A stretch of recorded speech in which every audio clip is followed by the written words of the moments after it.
पारा चनार का मसला अमरीकी नफूस को पाकिस्तान में ख़त्म करने से हल होगा और एक ही हदफ है कि शाम के अंदर अमरीकी मुखालिफ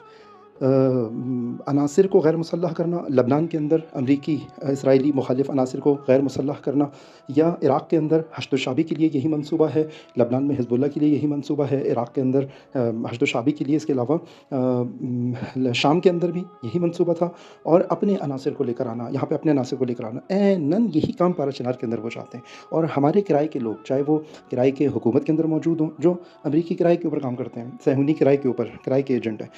अब हमें क्या किया जा रहा है? हमें ये बताया जा रहा है कि ये देखें, फ़ौज इसमें शायद बराबर की शरीक है, या हुकूमत इसके अंदर बराबर की शरीक है। हाँ, पूरी हुकूमत नहीं, हुकूमत के अंदर मौजूद किराए के अफ़राद जो अमरीकी मुदाफ़े हुकूमत के अंदर हैं, जो अमरीका के मुनाफ़े के मुदाफ़े, अमरीका के जो यहाँ पे फ़ायदे हैं, उसके मुदाफ़े अफ़राद जो रियासत में मौजूद हैं, वो इसके अंदर शरीक हैं, और बहुत वाज़ेह तौर पे शरीक हैं कि